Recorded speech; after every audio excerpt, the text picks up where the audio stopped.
Wa hadithi Suhaibin radhiyallahu anhu fi sahihi Muslimin. Dan karena ada hadisnya Suhaib radhiyallahu anhu fi sahihi Muslimin, dalam sahih Muslim, beliau menyampaikan sabda Nabi, ajaban li amril mu'mini, ajaban li amril mu'mini, sungguh mengherankan, li amril mu'mini, bagi urusannya seorang mukmin. Orang mukmin yang senantiasa menghitung-hitung nikmat Allah, itu sungguh luar biasa. Kenapa? Li inna amrohu kullahu khair. Ajaban li amril mu'mini, sungguh menakjubkan, sungguh mengherankan bagi urusannya orang mukmin. Inna amrohu kullahu khair. Sesungguhnya segala urusannya orang mukmin itu khair, mendapatkan pahala, di dalamnya ada kebaikan, maksudnya bisa menjadi ladang pahala. Ulang, inna amrohu kullahu khair. Sesungguhnya segala urusannya orang mukmin itu merupakan kebaikan. Fihi thawab, maksudnya di dalamnya terdapat pahala. Walaysa dzalika li ahadin illa li mu'min. Yang demikian itu tidak berlaku bagi siapapun kecuali orang mukmin. Apa yang menjadikan orang mukmin itu di dalamnya senantiasa terdapat kebaikan? In asabathu sarra'u syakara. In asabathu sarra'u syakara. Apabila dia mendapatkan kebahagiaan, apabila dia mendapatkan nikmat, sesuatu yang menyenangkan dia, in asabathu sarra'u syakara. Apabila dia mendapatkan kebahagiaan, syakara, ay adda haqqallahi fihi, ay adda haqqallahi fiha. Ulang, adda haqqallahi fiha. Dia mendatangkan hak Allah pada nikmat itu. Seorang mukmin yang mendapatkan kebahagiaan, mendapatkan nikmat, maka itu adalah kebaikan bagi dia.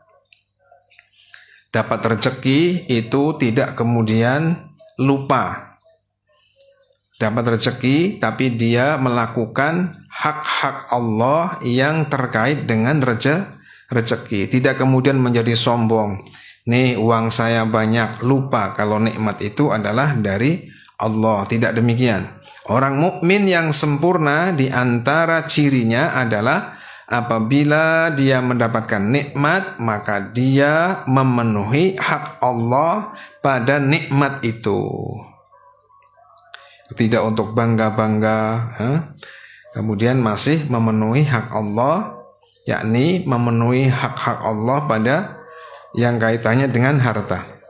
Fakana khairal lahu, maka yang demikian itu baik baginya. Orang mukmin yang mendapatkan nikmat dan dia bersyukur. Bersyukur di sini bukan hanya mengucapkan alhamdulillah. Awas, syukur dengan mengucapkan alhamdulillah itu hanya hukumnya sunnah. Ya, tapi ingat bahwa ini adalah nikmat dari Allah.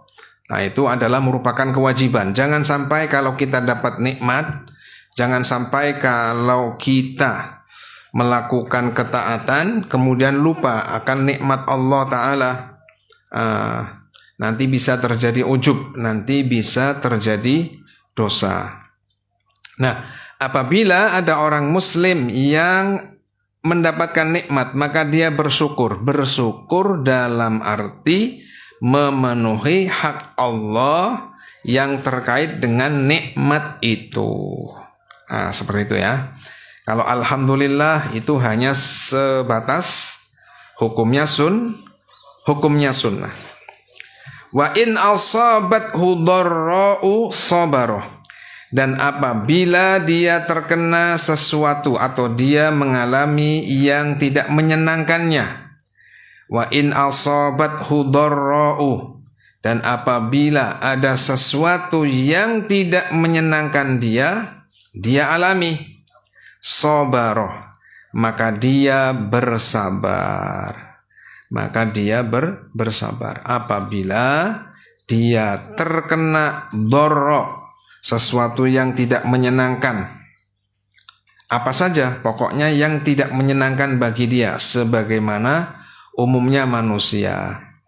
Misalnya lampunya mati, kemudian misalkan bannya kempes, motornya itu rantainya copot, misalkan bensinnya habis. Nah, yang kecil-kecil atau yang lebih besar, misalkan anaknya meninggal, orang tuanya meninggal, dan sebagainya dan sebagainya. Yang kecil maupun yang besar.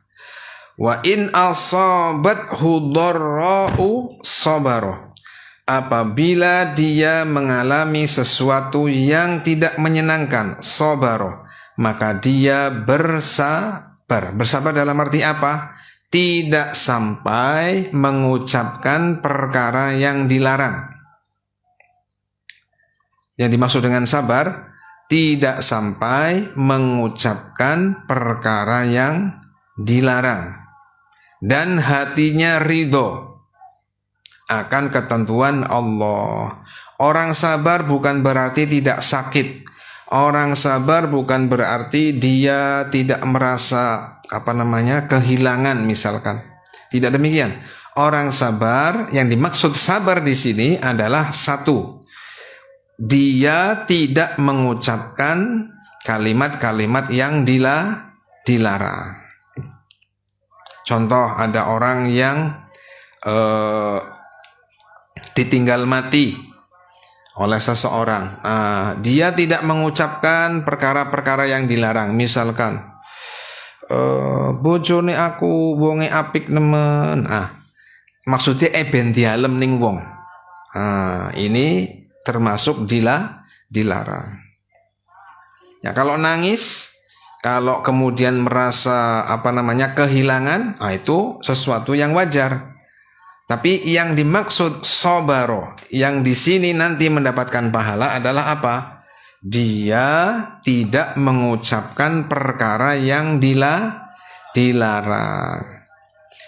Dan yang kedua, hatinya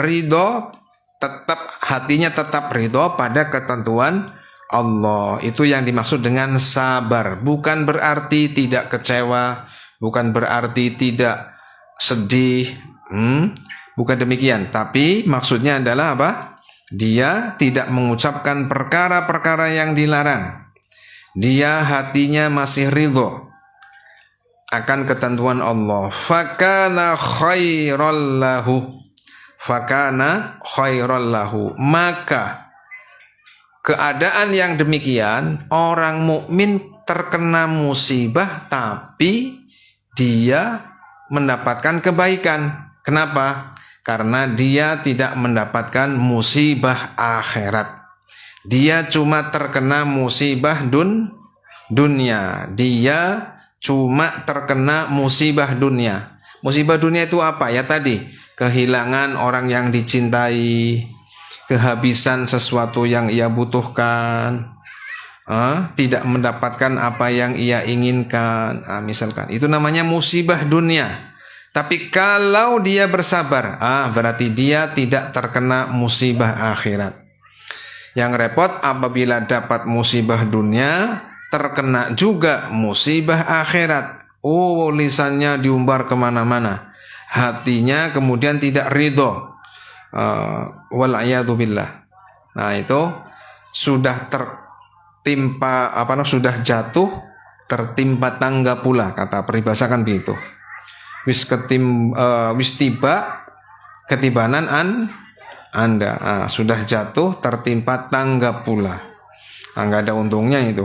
Fakana khairal lahu, maka itu adalah sesuatu yang baik baginya. Artinya dia mendapatkan pahala. Sabar yang sunnah kemarin contohnya apa? Berpuasa sunnah. Sabar ada 3 ya. Sabar di dalam melakukan kewajiban.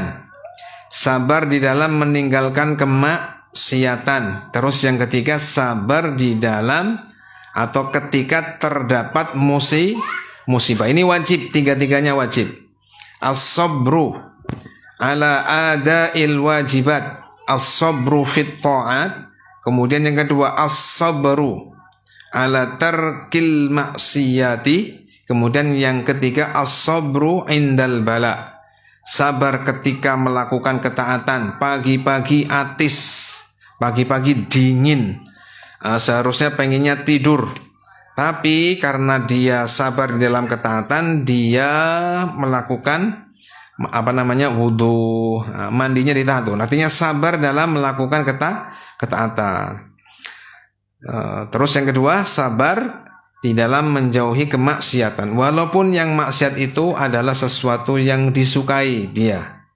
Terus yang ketiga, sabar ketika ada musibah. Sabar ketika ada musibah, prakteknya tadi tidak mengucapkan hal-hal yang dilarang. Hati tetap ridho. Nah, sabar yang paling berat menurut ulama adalah sabar di dalam menjauhi kemaksiatan. Ini paling berat ya.